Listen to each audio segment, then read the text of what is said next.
Saudações, seja muito bem-vindo a este canal. Hoje falaremos da disciplina Anatomofisiologia e estudaremos o sistema respiratório. Meu nome é Fábio Jacinto, sou docente na área da Educação Física. Estou gravando esse vídeo por perceber a grande complexibilidade que é este tema para os alunos que estão estudando. Para facilitar o estudo, dividi o mesmo em duas partes: anatomia do sistema respiratório e fisiologia do sistema respiratório. Nesta primeira parte, identificaremos as principais estruturas até adentrar os pulmões. Falaremos dos principais músculos responsáveis pela inspiração e expiração. E mostraremos também a troca gasosa dentro dos alvéolos. Para iniciar, falaremos da constituição e divisão do sistema respiratório. Ele é constituído por duas porções, a porção condutora e a porção respiratória. A porção condutora é formada pelas fossas nasais, pela faringe, pela laringe, traqueia, brônquios e bronquíolos primários. A porção respiratória, por sua vez, é formada pelos bronquíolos respiratórios, considerando os bronquíolos secundários, terciários e terminais, ductos alveolares e, por fim, os alvéolos. E para dar início ao conjunto de estruturas, temos que falar do nariz. O nariz, que é uma proeminência, uma península ou ainda uma protusão da nossa face, é constituída pelo osso nasal, pela cartilagem nasal, pelas narinas e mais internamente pelo septo, que garante a entrada de 50% de ar em cada lado.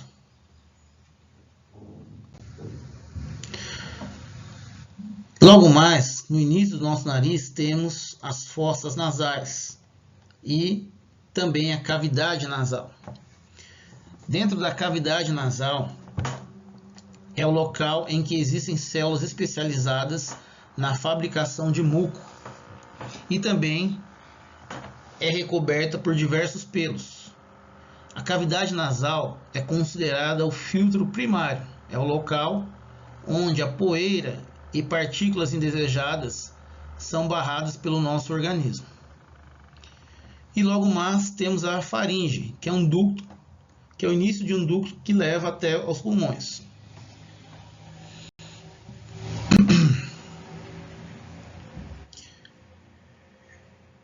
Aí temos a traqueia, que é um conjunto de anéis cartilaginosos e que é considerado o segundo filtro, em que o ar é aquecido a uma temperatura de 36,5 graus e também umidificado para que fique nas condições ideais para o pulmão. E ali temos o pulmão direito, que é composto por 3 lobos, o pulmão esquerdo, que é um pouco menor e composto por 2 lobos. Isso em função do nosso coração. Os pulmões também são recobertos por pleuras. Vamos ver aqui o que são as pleuras. As pleuras nada mais são do que sacos que protegem os pulmões. Então nós temos a pleura visceral, que recobre diretamente o pulmão. Temos a pleura torácica, que protege a caixa torácica. E entre essas pleuras, nós temos o líquido pleural, que funciona como uma espécie de lubrificante para reduzir o atrito entre as pleuras, entre os pulmões e as caixas torácicas, já que os pulmões eles são expansíveis. E aqui temos todas as estruturas que compõem o sistema respiratório, desde a narina, a cavidade nasal, a epiglote e a glote, a faringe e a laringe, A laringe na região da garganta, é o local também onde está as nossas pregas vocais, que são responsáveis pela produção de som.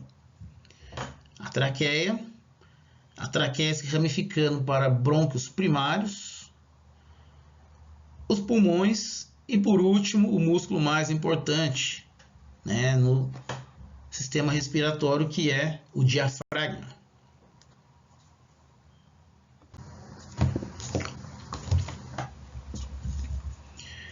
E, adentrando aos pulmões, os brônquios vão se tornar bronquíolos até chegar aos alvéolos, né? Dentro dos alvéolos, os alvéolos possuem também um líquido que os protege de colapsar. Esse líquido é chamado de líquido surfactante, tá? Ele protege os alvéolos de ficarem amassados e entrarem em colapso ali em seu funcionamento.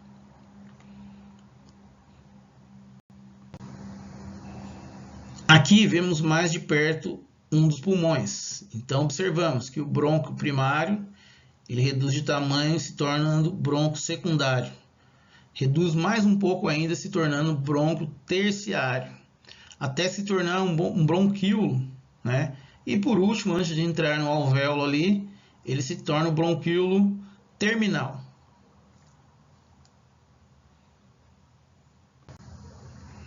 E aqui, já bem reduzido, né? Podemos observar ali os capilares formados pela veia pulmonar em vermelho, né? E significa que essa veia pulmonar, essa cor significa que ela está rica de oxigênio, e um capilar ali formado pela artéria pulmonar, significa que essa artéria ali está cheia de sangue venoso, né? Pobre em oxigênio, certo?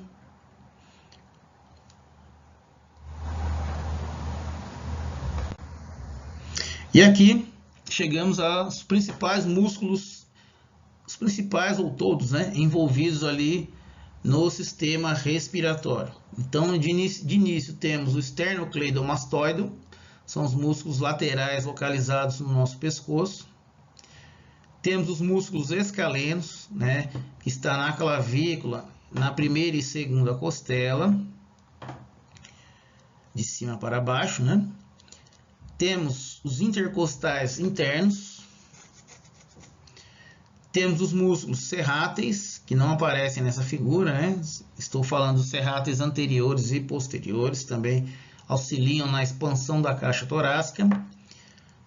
Temos o músculo diafragma, o principal responsável pela expansão dos pulmões.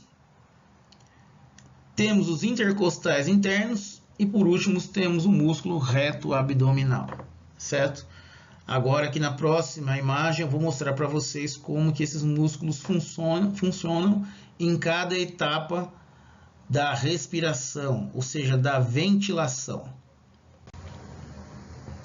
Então vejam só, no momento de inspiração, quando há contração do diafragma, ele vai para baixo, expandindo a caixa torácica, né? E com o apoio do músculo esternocleidomastoide, do escaleno, que ajuda a levantar a caixa torácica, dos intercostais externos, que ajuda a aumentar a proporção também, e dos serráteis, né, anterior e posterior, né, aumentando ali o diâmetro da caixa torácica, criando assim uma força negativa que puxa o ar para dentro dos pulmões. Esse é o momento da inspiração. Já no momento de expiração, os músculos citados anteriormente, eles vão relaxar, o diafragma vai relaxar, o esternocleido, o escaleno, o intercostal externo vai relaxar, e o músculo reto abdominal e os intercostais internos vão contrair, para que o ar seja expulso dos pulmões. Eu vou mostrar isso agora para vocês numa pequena animação do sistema respiratório em funcionamento. Vejamos. O músculo diafragma é a principal estrutura responsável pelo processo de inspiração e expiração. localizado separando a caixa torácica da cavidade abdominal. Este músculo, quando contraído, puxa o pulmão para baixo, expandindo sua estrutura, desta forma permitindo a entrada do ar. Ao relaxar, o pulmão é contraído e o ar é expelido.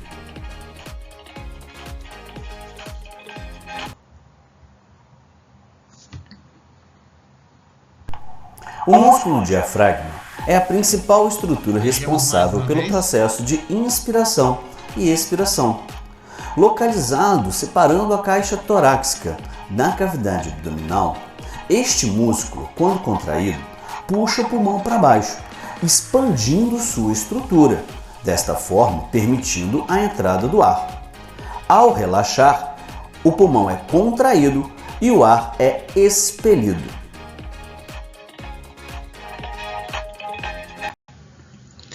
Bem, então agora daremos início à parte da fisiologia do sistema respiratório.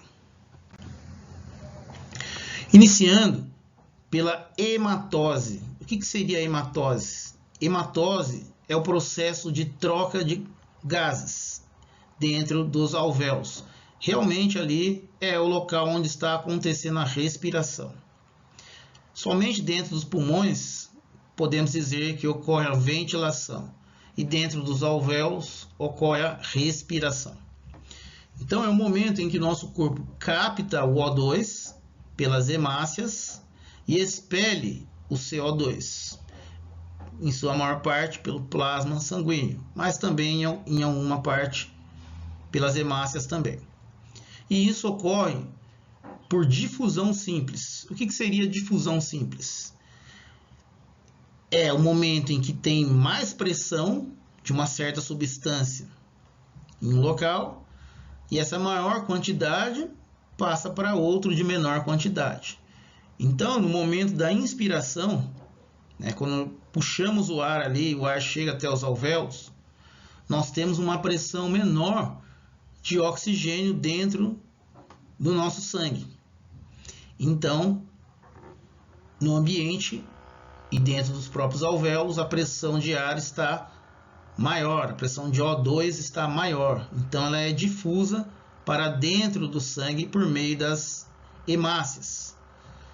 E o sangue está ali no momento mais ácido, Também tem uma pressão maior de CO2 ali do que no ambiente e do que dentro dos alvéolos. Então, esse CO2 é difuso para dentro dos alvéolos. Vamos ver melhor ali como que funciona esse sistema de hematose. Então, a hematose pode ser definida como um processo em que há troca gasosa entre o sistema respiratório e o sangue. O gás oxigênio que entra no sangue penetra nas hemácias, nos eritrócitos, combinando com a hemoglobina. O transporte de oxigênio só é possível graças à presença dessa proteína, então somente da hemoglobina, capaz de combinar-se com 4 moléculas de oxigênio e formar a oxihemoglobina. Ao chegar nos tecidos, o oxigênio desprende-se da oxihemoglobina e é utilizado pelas células no processo de respiração celular. Grande parte do oxigênio é transformada nesse processo em gás carbônico, que se difunde das células para os capilares. Ele é então levado pelo sangue até os pulmões, onde se dirige para o interior dos alvéolos. É importante frisar que apenas parte do gás carbônico é transportada pela hemoglobina, carbohemoglobina, sendo que a grande maioria é transportada pelo plasma, na forma de íons bicarbonato, que veremos a seguir que é uma importante substância para o sistema tampão. Mas antes, vamos entender ali o que seriam íons, Recordando ali o nosso ensino médio. Então, os íons nada mais são do que partículas carregadas, eletrificadas. Então, nós temos os cátions, que são partículas eletrificadas positivamente, e temos os ânions, que são partículas eletrificadas negativamente. E também temos os átomos neutros. No caso do íon bicarbonato, né, cuja fórmula química é HCO3-, é uma espécie química poliatômica que se origina do ácido carbônico H2CO3 em solução aquosa. Ele é um ânion, ou seja, uma partícula carregada negativamente. E pode atuar como ácido ou base, dependendo do meio em que está. O íon bicarbonato é uma parte importante do sistema carbonato, que está presente em soluções naturais tamponadas, como o sangue humano e a água do mar. O tampão bicarbonato, ácido carbônico, mantém o pH, o potencial hidrogênico do sangue, entre 7,35 e 7,45, resistindo a variações de mudança. O bicarbonato pode ajudar a neutralizar o excesso de ácido no sangue, pois ele é alcalino. Quando um ácido é adicionado ao sangue, o bicarbonato reage, né, deixando o meio mais básico. O ácido carbônico ele dissocia, né, o CO2, certo? Então ele é importante ali para manter o equilíbrio, a homeostase ali do nosso organismo. Bem, agora vamos falar dos volumes pulmonares e das capacidades pulmonares. Os volumes pulmonares estão relacionados à quantidade de ar que entra dentro dos nossos pulmões. E as capacidades pulmonares nada mais são do que a soma desses volumes. Então, inicialmente, o primeiro volume que nós vamos falar é o volume corrente. O volume corrente ele está relacionado à quantidade de ar que entra e sai num ciclo respiratório normal. Ou seja, você respirando normal, involuntariamente, sem perceber, vai entrar ali um volume corrente de 500 ml. Então a gente segue essa linha vermelha aqui, ó, certo? Então quando ela está subindo é o momento da sua inspiração e quando ela está descendo é a sua expiração. Então, para fazer esse estudo, convencionou-se utilizar um homem adulto, não atleta, tá? E ele colocou um espirômetro com analisador de gases ali, né, entre o nariz e a boca, e aí foi feito o registro, né, desses volumes e dessas capacidades nesse homem, ok? Então, o primeiro é o volume corrente. A gente puxa ali cerca de 500 ml ali no ciclo respiratório. O segundo volume é o volume de reserva inspiratória. Então, quando você faz uma respiração profunda, né, forte, é o volume de reserva expiratória. Você coloca ali entre 1.900, né, ml a 3,100 ml, né, ou 3,1 litros, né, de oxigênio ali nesse momento de inspiração, certo? O terceiro volume é o volume de reserva expiratória. Ao contrário, você quer tentar esvaziar todo o seu pulmão ali, tirar todo o ar do pulmão, né? É o volume de reserva expiratória. Então ele varia de 700 ml a 1,2, né, 1.200 ml ou 1,2 litros, certo? É o volume de reserva expiratória. Observando esse gráfico, então eu falei de 3 volumes para vocês. Mas observando esse gráfico, nós vemos uma linha verde aqui, em que ela ainda não chegou no zero, né? Então esse é o nosso quarto volume, é chamado de volume residual, tá? Esse volume residual é a quantidade de ar que fica, né, nos pulmões, como uma forma de proteger os pulmões de entrar em colapso. Esse ar, ele sempre vai estar ali, então ele varia de 1.100 ml a 1.200 ml, ou seja, de 1,1 litros a 1,2 litros de ar, né? Ele fica ali como forma de residual, como proteção para os pulmões, certo? Então esses são os 4 volumes pulmonares: volume de reserva inspiratório, volume corrente, volume de reserva expiratório e volume residual, ok? Então vamos agora para as capacidades pulmonares. Capacidades pulmonares nada mais são do que a soma dos volumes, ok? Então nós temos, primeiramente, a capacidade inspiratória, que é a soma do volume corrente mais o volume de reserva inspiratório. Então, somando esses dois volumes, nós temos valores entre 2,4 litros a 3,6 litros. Depois nós temos a capacidade vital. Então, geralmente, quando você vai trabalhar em alguma empresa e eles pedem para você assoprar ali um equipamento, né? Inspirar, assoprar ali, eles medem essa capacidade aqui, que é a capacidade vital. A capacidade vital, ela é a soma do volume de reserva expiratório, do volume corrente e do volume de reserva inspiratório, ok? Ela varia em torno de 3,1 litros a 4,8 litros, certo? Nós temos também a capacidade residual, que é a soma do volume expiratório, né, e do volume residual. Aí nós temos a capacidade residual funcional, que varia em torno de 1,8 a 2,4 litros, certo? E por último, nós temos a capacidade pulmonar total, né, que vai de 4,2 a 6 litros. Então, lembrando, né, esse estudo foi feito com um homem não praticante de exercícios físicos, um homem não atleta, né? Se fosse um atleta, provavelmente a captação de ar superaria os 6 litros, né? Ao passo também que se fosse uma mulher de estrutura pequena, ficaria inferior aos 6 litros, ok? Então aqui a gente falou sobre os volumes e as capacidades. Vamos mostrar ainda aqui algumas curiosidades.